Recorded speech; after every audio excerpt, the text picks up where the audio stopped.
Forgive my disgruntled or confused look. I'm just having trouble.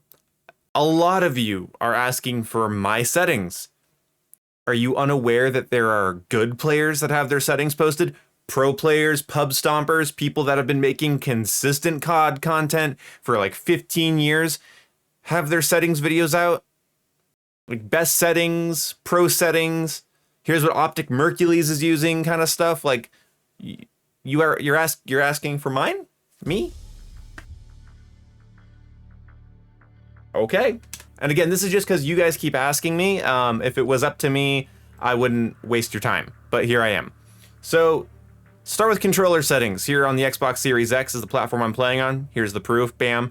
I play on a lower sensitivity. Yes.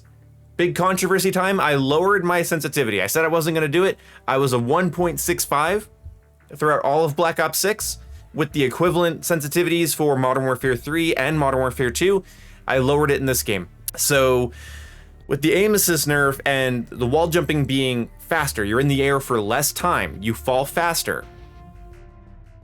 It just feels like I should be able to sort of, an unfortunate phrase here, but I feel like I should be able to jerk my stick around without it being too fast and uncontrollable. So if I wall jump over you, I want to be able to look down at your head with a degree of control. And 1.40 is the fastest I have found that is slow and controllable. Anything below this and I can't track a recruit bot. But 1.40 is fast enough to be snappy, especially with my later settings I'll show you, but you know, slow enough to be controllable. So I play on a 1.4.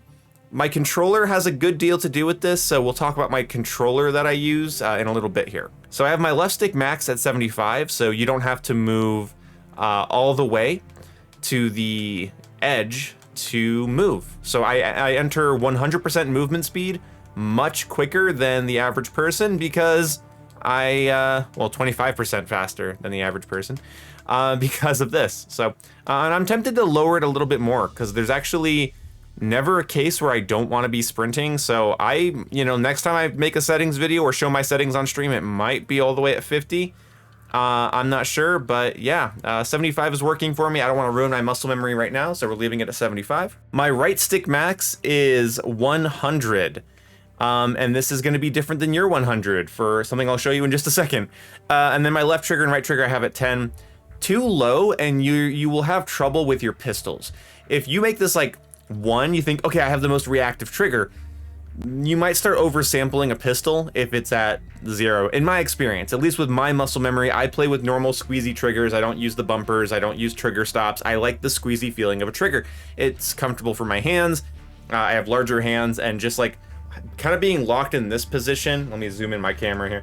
Kind of being locked in this position the whole time sucks for me. So I like the squeeze. I like being able to squeeze the trigger all the way down. There's something about that that's very nice for me. It's not too long of a trigger pull either, but I did find that having that set to 1 in any COD game just makes it so I can't fire semi-autos as fast as I want because it oversamples and the pistol stops firing. So 10 is the sweet spot for me. Aiming, all of this is set to 0. I guess 1 is the correct number there. But I set this to 1. I don't care. Sensitivity multiplier, it's set to 1. Who cares? Heading on over to advanced aiming settings, I use gradual for my ADS sensitivity transition timing because there is a secret stat in this game called transitional accuracy, where as you aim down sight, your accuracy is not at 100% until you are all the way zoomed in. So using instant kind of sucks because your sensitivity reacts like you're aimed down sight. It slows down like you're aiming down sight, but you're not aiming down sight yet. So I don't want my sensitivity to act like I'm aiming down sight if I'm not. And then after zoom means that I have full non-ADS sensitivity until I'm all the way zoomed in. I would rather it get slower gradually as I'm aiming at the person.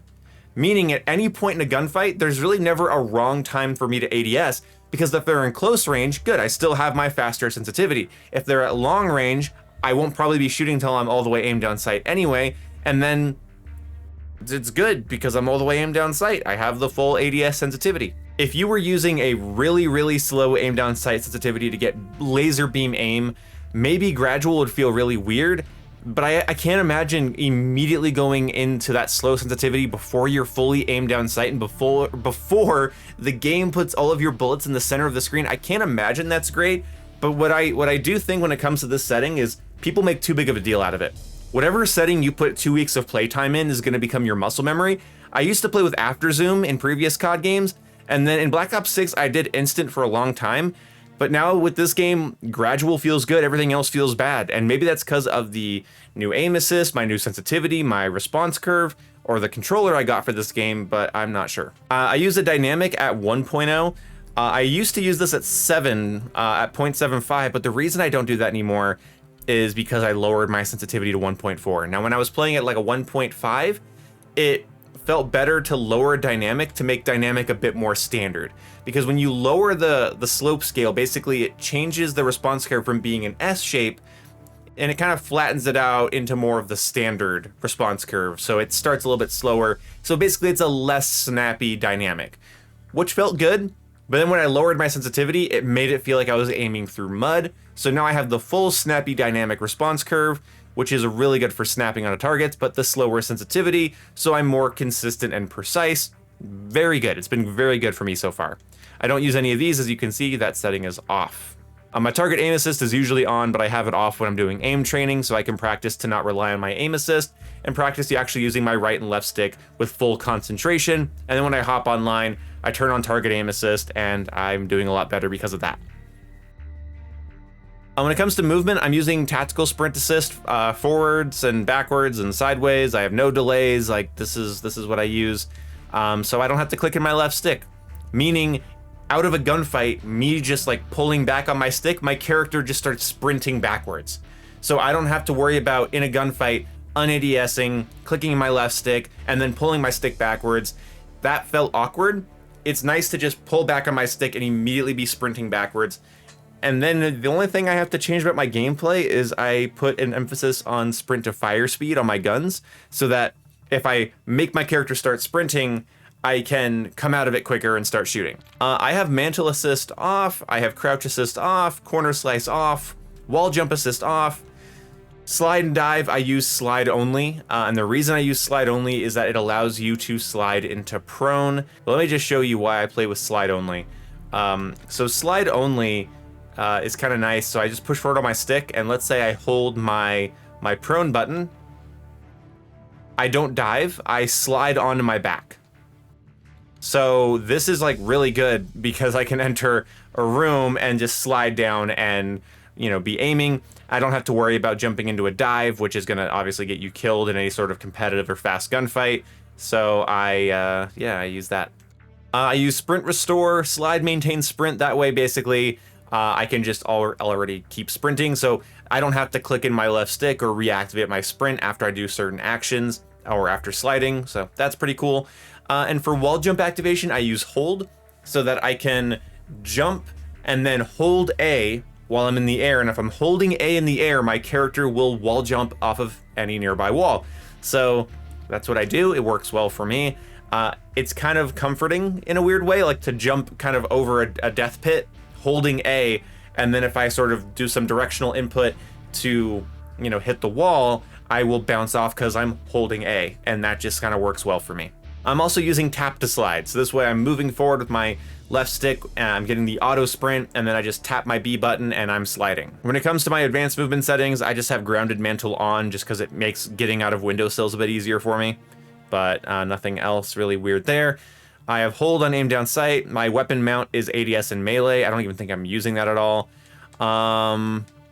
Yeah, this is, I think, all pretty much the same. I don't think I have touched a single one of these things except for weapon mount movement, which I turned off because it got me killed once somehow. I don't know how, and I turned it off because I was angry. Graphics, I play at 120 hertz, low consumption mode, just to make sure my console isn't getting hot as hell over there while I'm in menus.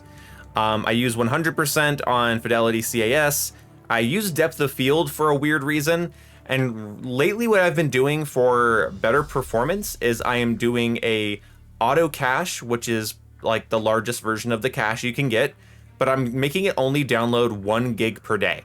So when I load up the game, things can be a little weird because it can only download 1 gig, but then after that 1 gig, it has to stop downloading texture data So this has actually worked really well for me, and I'd give it a shot. So optimized auto on 1 gig has been working pretty well for me. FOV, I've been playing around with this. I started on a 97 because that's what Optic Scump uses, but then I went to a 103 because that's what Havok uses, and I've been feeling a bit better with the lower sensitivity and the higher FOV. I feel like when you have a faster sensitivity, the lower FOV is kind of nice, keeps you focused, but when you're moving and looking around a little bit slower, having more peripheral is also nice. So 103, I just copied that from Havok because that sounded like a good thing. I'm using affected ADS field of view. I used to use independent in previous games. I use affected now because it makes close range gunfights better because it doesn't zoom in your FOV when you ADS. Weapon field of view, I use wide or default, but I think I just kind of stick with wide. I was trying narrow for a bit. It just looked really ugly in gameplay. If I wasn't doing content creation, I'd probably make my weapon field of view narrow just so I would have less gun on my screen. But from a gameplay commentator standpoint, my gameplay in the background is going to look really ugly and cramped with that, so I just don't like it. For audio, I'm using Sucker Punch audio so I can get the most amount of game audio possible. Sucker Punch has worked really well for me. I hear all the footsteps, I hear everything. This is pretty good. I'm using enhanced headphone mode right now, but I played with it on or off. I don't really care. Like either way, there's not really a right answer there. I have my music off. I have my effects volume down a little bit because I have a mix amp, and I like to turn the effects volume in the game down a little bit, and then I can turn up my amp, and that just sounds less muddled for me. I'm not sure if that's a placebo effect, but that's what I do. And the last couple things I have here is I have color customization. In the color customization under interface here, I go to interface, I go to color customization, and then I do filter 2, which is basically just a big saturation boost, and I put it on world and interface, and honestly it looks really good. The game is a lot less washed out with this on. It makes the game a little bit brighter and cartoonier, and I don't know, it's kind of nice. It looks good in gameplays, so this is what I'm using. Color filter 2, both 100, 100, and then all of these don't really matter. Do whatever you want. For HUD scale, I was doing the 0.10 to make the HUD a little bit smaller, but I don't know. It could go either way. I could do 0.10 or I could do 0. Anything too small or too big is distracting to me, so I think I might just do 0.10. So that's my new setting, 0.10. It happened here live in the video. And then for here, I have the crosshair dot on static, and I have it set to larger, so I have a nice center point on my screen, so I always know where I'm going to be aiming when I ADS, and this is really good for centering and practicing centering, so yeah. I have a really terrible crosshair color because you shouldn't probably do orange because it blends in with a lot of backgrounds. So while I have been currently using orange, I'm actually going to say do as I say and not as I do, and make it something bright and saturated that makes it easier for you to see. Orange is a personal thing I did. And then you go in here to advanced motion control, and I turn on vignetting, and I put out 100 black. And this is kind of weirdly game changing. It puts a little vignette in the corners of your screen.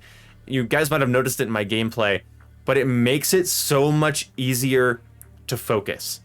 It makes it so much easier to focus on the game when the corners of your screen that are sort of behind the heads-up display are darkened. My screen feels simultaneously smaller, but not cramped.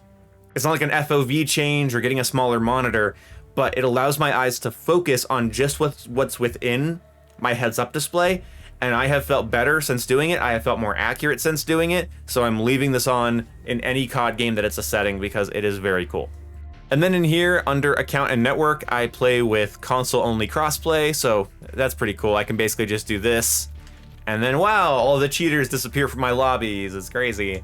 And then I just do this. I turn off dismemberment and gore effects because it turns off all those annoying death effects. Some people say it helps with performance and optimization issues, but who knows?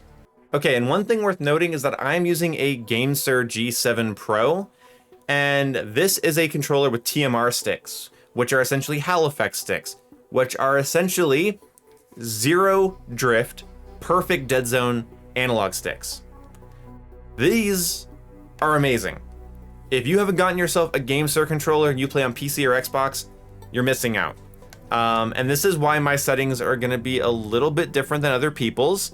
I have two back paddles here, and then I have two top bumpers here for like, so I have extra bumpers right here by the triggers, just like Razer controllers used to have, or I think still have. But right there, I have an extra little button.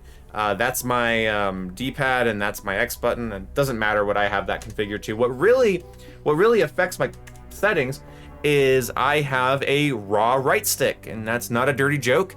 My right stick is set to raw. So instead of a traditional circle, which just sort of, you know, theorizes and kind of guesses about where the circle is and just gives you a complete consistent view, this one is raw. This is exactly what the analog stick is taking in as its input. This is raw input, meaning it's a little imperfect, but it's total, if that makes sense. It's a little bit weird to explain, but instead of it being a approximated circle, it's the raw input of what the analog stick is receiving. And it's game changing. Now for my left stick, I don't want that. I want to just be able to sprint. That's all I want to do. I just want to sprint as fast as possible. But because of my settings I have in game, this could be circle or could be raw. It just doesn't really matter. But on here, right stick, it matters. I can definitely feel it. When I pull to the outside edge, I have all this extra space to sort of move this around. See right here, I'd be blocked off. That's inputs I'm not receiving. And then raw sort of widens that out and makes it a more accurate one-to-one experience with what's actually going on inside the controller and what's happening in the game. I've noticed a massive difference when playing with and without this setting, so I use raw. So my situation is a little different than some people's, but that is my situation because I am using a GameSir controller. But overall, yeah, that's what's working for me. I'm pretty happy with it. I'm still getting used to some of the settings. I haven't really played any video games at all today, so I'm not really gonna be able to showcase this, but you guys just keep asking for my settings. I don't know why. It's not that special, it's not that important. You should really make some time to find out your own settings for yourself. So set aside a couple hours in a private match, play with settings, and as soon as something feels good, practice it, practice it, practice it. It doesn't matter whose settings you use. What matters is how much you practice with the settings that you do choose. So anyway, thank you guys so much for watching this, and if you requested this, you're welcome. If you didn't request this, thank you. You make sense.